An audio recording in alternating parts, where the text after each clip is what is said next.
ನಾನು ಈ ರೊಟ್ಟಿನ ಉಳಿದಿರೋ ಅನ್ನದಿಂದ ಮಾಡಿರೋದು. ಇದು ಬಹಳ ಸುಲಭವಾಗಿ ತುಂಬ ರುಚಿಯಾಗಿ ಮಾಡ್ಕೊಳ್ಬೋದು. ಈ ರೀತಿ ಉಬ್ಬಿ ಬರುತ್ತೆ ಈ ರೀತಿಯಾದ ರೊಟ್ಟಿ. ಬನ್ನಿ ಆಗಿದ್ರೆ ಈ ರೊಟ್ಟಿನ ಹೇಗೆ ಮಾಡೋದು ಅಂತೇಳಿ ಇವತ್ತಿನ ವಿಡಿಯೋದಲ್ಲಿ ತಿಳಿಸ್ಕೊಡ್ತಾ ಇದ್ದೀನಿ. ಎಲ್ರಿಗೂ ನಮಸ್ಕಾರ, welcome back to my YouTube channel. ನಾನಿಲ್ಲಿ 2 ಬೌಲಷ್ಟು ಅನ್ನನ ತೊಗೊಂಡಿದ್ದೀನಿ. ನೀವು ಬೇಕಿದ್ರೆ ರಾತ್ರಿ ಮಾಡಿ ಉಳಿದಿರುವಂಥ ಅನ್ನದಲ್ಲಿ ಕೂಡ ಮಾಡ್ಕೊಳ್ಬೋದು, ಅಥವಾ ಅವಾಗಷ್ಟೇ ಮಾಡಿರುವಂಥ ಅನ್ನದಲ್ಲಿ ಕೂಡ ಮಾಡ್ಕೊಳ್ಬೋದು.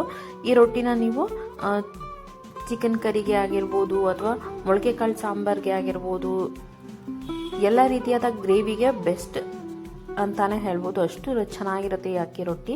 ನಾನಿಲ್ಲಿ 2 ಬೌಲಷ್ಟು ಅನ್ನನ ಹಾಕೊಂಡಿದ್ದೀನಿ ಒಂದು ಮಿಕ್ಸರ್ ಜಾರಿಗೆ.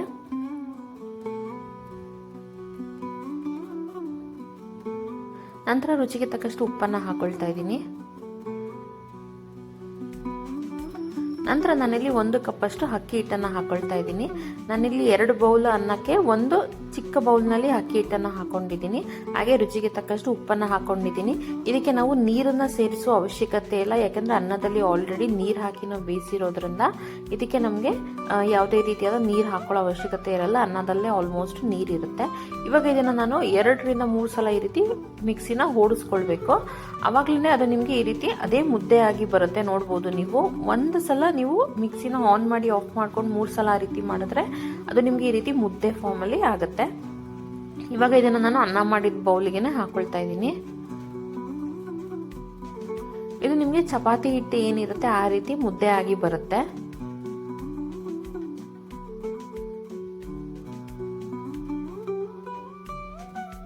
ತುಂಬಾ ಸಿಂಪಲ್ ಮತ್ತೆ ತುಂಬಾ ಈಸಿ. ನಮ್ಮ ಮನೆಯಲ್ಲಿ ಯಾವಾಗಾದ್ರೂ ಅನ್ನ ಜಾಸ್ತಿ ಉಳಿದಿದೆ ಅಂದರೆ ನೀವು ಈ ರೀತಿ ಮಾಡ್ಕೊಳ್ಳಿ. ರೊಟ್ಟಿ ಕೂಡ ತುಂಬ ಟೇಸ್ಟಿ ಆಗಿರುತ್ತೆ, ಮತ್ತು ಇದು ಎಲ್ಲದಕ್ಕೂ ಬೆಸ್ಟ್ ಕಾಂಬಿನೇಷನ್ ಅಂತಾನೆ ಹೇಳ್ಬೋದು.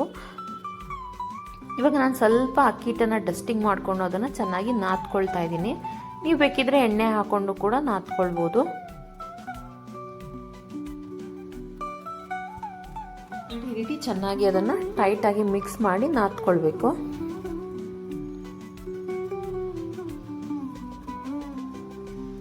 ಸೊ ಈ ರೀತಿ ಎಲ್ಲದನ್ನು ನೀಟಾಗಿ ಮಿಕ್ಸ್ ಮಾಡಿ ಅದನ್ನು ನಾವು ಕಲಿಸ್ಕೊಂಡು ಚೆನ್ನಾಗಿ ನಾದ್ಕೊಳ್ಬೇಕಾಗುತ್ತೆ.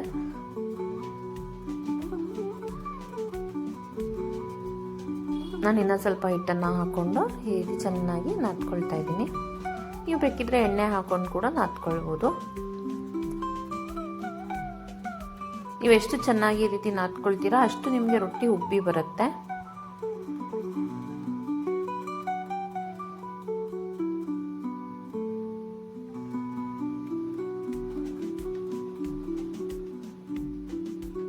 ಇವಾಗ ನೋಡ್ಬೋದು ಇದು ರೆಡಿ ಆಗಿದೆ. ಈ ರೀತಿ ನಾವು ಉಂಡೆಗಳನ್ನು ಮಾಡಿಕೊಂಡು ರೊಟ್ಟಿನ ಮಾಡ್ಕೊಳ್ಬೇಕಾಗತ್ತೆ.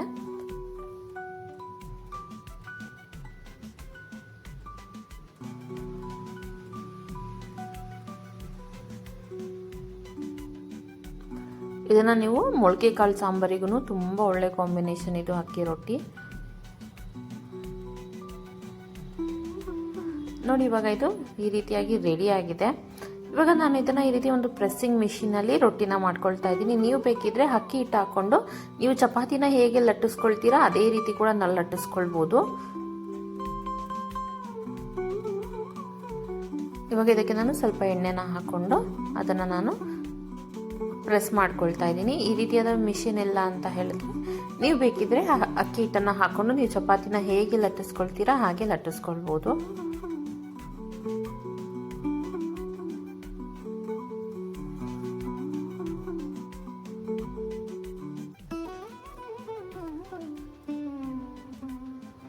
ಸೊ ಈ ರೀತಿ ಎಣ್ಣೆನ ಎಲ್ಲ ಕಡೆ ಸ್ಪ್ರೆಡ್ ಮಾಡಿಕೊಂಡು ನಾವು ಅಕ್ಕಿ ರೊಟ್ಟಿನ ಮಾಡ್ಕೊಳ್ತಾ ಇದ್ದೀನಿ.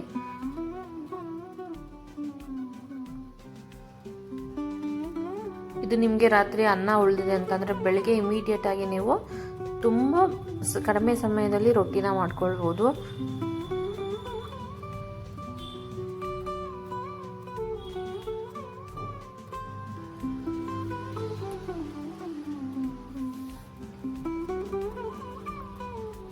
ಸೊ ಇವಾಗ ಇದನ್ನು ನಾನು ಪ್ರೆಸ್ ಮಾಡ್ಕೊಳ್ತಾ ಇದ್ದೀನಿ ರೊಟ್ಟಿ ಶೇಪಿಗೆ.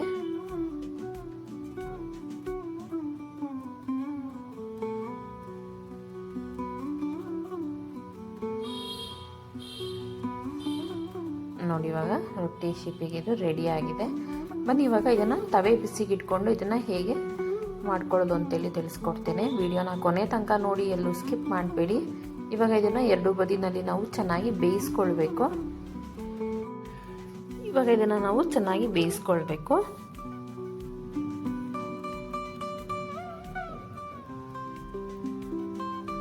ಈ ರೊಟ್ಟಿಗೆ ಬೇಕಿದ್ರೆ ನೀವು ಸಣ್ಣಗೆ ಕಟ್ ಮಾಡಿಕೊಂಡು ಈರುಳ್ಳಿ, ಕೊತ್ತಂಬರಿ ಸೊಪ್ಪು, ಕ್ಯಾರೆಟ್ ತುರಿ, ಕಾಯಿ ತುರಿ ಎಲ್ಲದನ್ನು ಹಾಕೊಂಡು ನೀವು ಮಸಾಲ ರೊಟ್ಟಿ ಕೂಡ ಮಾಡ್ಕೊಳ್ಬೋದು.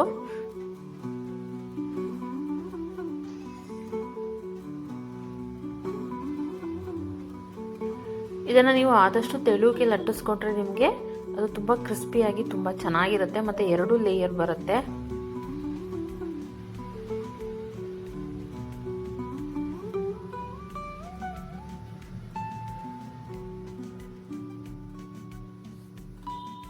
ನಾನಿಲ್ಲಿ ತುಪ್ಪನ ಹಾಕೊಳ್ತಾ ಇದ್ದೀನಿ. ನೀವು ಬೇಕಿದ್ರೆ ಬೆಣ್ಣೆ ಅಥವಾ ನಾರ್ಮಲ್ ಆಯಿಲ್ ಏನು ನೀವು ಯೂಸ್ ಮಾಡ್ತೀರಾ ಅದನ್ನು ಕೂಡ ಹಾಕ್ಕೊಳ್ಬೋದು. ಆದರೆ ತುಪ್ಪ ಹಾಕೋದ್ರಿಂದ ತುಂಬ ರುಚಿಯಾಗಿರುತ್ತೆ ಮತ್ತು ಇದನ್ನು ಹಾಗೆ ಕೂಡ ತಿನ್ಬೋದು. ನೀವು ತುಪ್ಪ ಹಾಕ್ಕೊಂಡು ಅಷ್ಟು ರುಚಿಯಾಗಿ ಬರುತ್ತೆ ಇದು ಅಕ್ಕಿ ರೊಟ್ಟಿ. ಇವಾಗ ಎಲ್ಲ ಕಡೆ ತುಪ್ಪನ ಹಾಕ್ಕೊಂಡು ನಾವು ಚೆನ್ನಾಗಿ 2 ಬದಿನಲ್ಲಿ ಬೇಯಿಸ್ಕೊಳ್ಬೇಕು.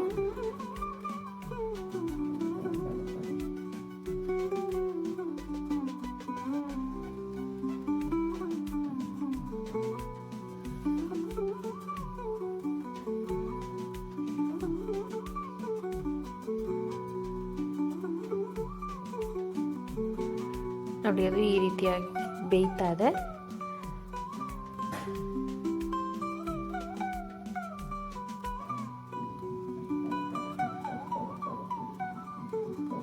ಸೊ ಇನ್ಮೇಲಿಂದ ನಿಮ್ಮ ಮನೆಯಲ್ಲಿ ಏನಾದರೂ ಅನ್ನ ಹೊಳ್ಕೊಂಡ್ರೆ ನೀವು ಈ ರೀತಿಯಾಗಿ ರೊಟ್ಟಿನ ಮಾಡಿಕೊಂಡು ತಿನ್ಬೋದು. ನೋಡಿ, ಇವಾಗ ಇದು ರೊಟ್ಟಿ ರೆಡಿ ಆಗಿದೆ.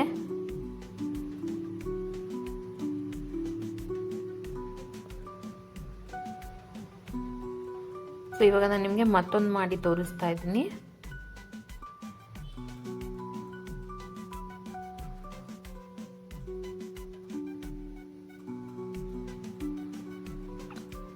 ಈ ರೀತಿ ನಾವು 2 ಬದಿನಲ್ಲಿ ಚೆನ್ನಾಗಿ ಬೇಯಿಸ್ಕೊಂಡು, ನಾನಿಲ್ಲಿ ತುಪ್ಪನ ಯೂಸ್ ಮಾಡ್ತಾ ಇದ್ದೀನಿ. ನೀವು ಬೇಕಿದ್ರೆ ಎಣ್ಣೆ ಅಥವಾ ಬೆಣ್ಣೆ ಕೂಡ ಹಾಕ್ಕೊಳ್ಬೋದು.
ಸೊ ಇವಾಗ ಇದು ಚೆನ್ನಾಗಿ ಬೆಂದಿದೆ.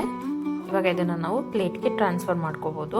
ನೋಡಿ, ಈ ರೀತಿ ಚೆನ್ನಾಗಿ ಅದು 2 ಕಡೆ ಬೇಯಬೇಕು. ಇದು ಈ ರೀತಿ ಉಬ್ಬಿ ಬರುತ್ತೆ.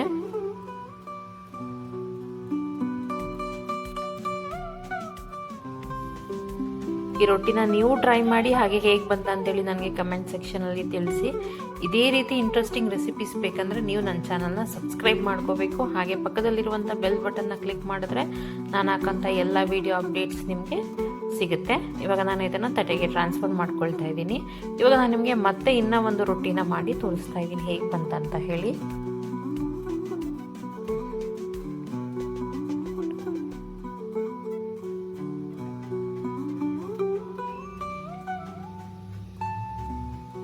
ಸೊ ವಿಡಿಯೋನ ಕೊನೆ ತನಕ ನೋಡಿ, ಎಲ್ಲೂ ಸ್ಕಿಪ್ ಮಾಡಬೇಡಿ. ನೀವು ಟ್ರೈ ಮಾಡಿ, ಹಾಗೆ ಹೇಗೆ ಬಂತಂತ ಹೇಳಿ ನನಗೆ ತಿಳಿಸಿ.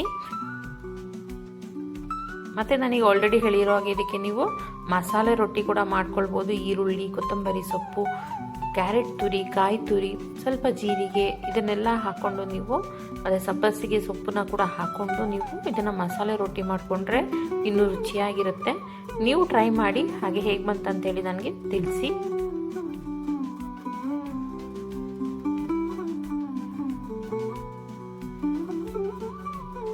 ತುಂಬ ಕ್ವಿಕ್ಕಾಗಿ ಮಾಡ್ಕೊಳ್ಬೋದು, ತುಂಬ ಈಸಿ ರೆಸಿಪಿ ಕೂಡ.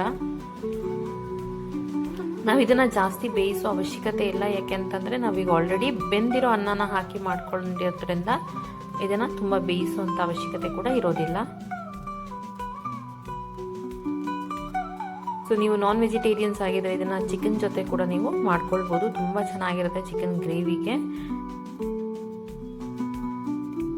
ಹಾಗೆ ನೀವು ವೆಜಿಟೇರಿಯನ್ ಆಗಿದ್ರೆ ಮೊಳಕೆ ಕಾಳು ಸಾಂಬಾರಿಗೆ, ಚಪಾತಿ ಜೊತೆಗೆ ನೀವು ಏನೇನು ಮಾಡ್ಕೊಳ್ತಿದ್ರಿ ಸೈಡ್ ಡಿಶ್, ಆ ಡಿಶ್ಶಿಗೆಲ್ಲ ಕೂಡ ಇದು ತುಂಬ ಚೆನ್ನಾಗಿರುತ್ತೆ. ನೋಡಿ, ನಾನು ಈ ರೀತಿ ಎಲ್ಲ ರೊಟ್ಟಿಗಳನ್ನು ಮಾಡಿಕೊಂಡೆ.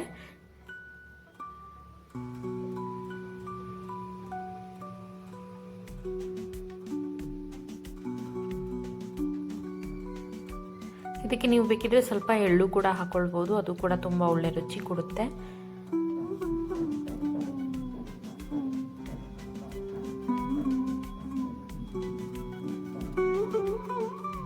ಸೊ ವಿಡಿಯೋ ಇಷ್ಟ ಆದರೆ ಲೈಕ್, ಶೇರ್, ಸಬ್ಸ್ಕ್ರೈಬ್ ಮಾಡೋದನ್ನು ಮರಿಬೇಡಿ.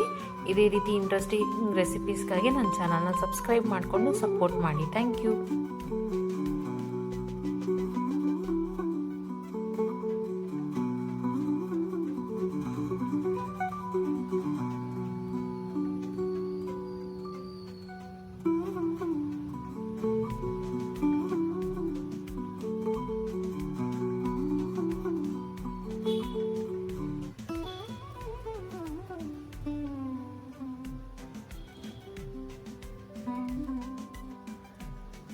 ನೀವು 10 ರಿಂದ 15 ನಿಮಿಷದಲ್ಲಿ ನೀವು ಆಲ್ಮೋಸ್ಟ್ 10 ರಿಂದ 15 ರೊಟ್ಟಿಗಳನ್ನು ಮಾಡ್ಕೊಳ್ಬೋದು.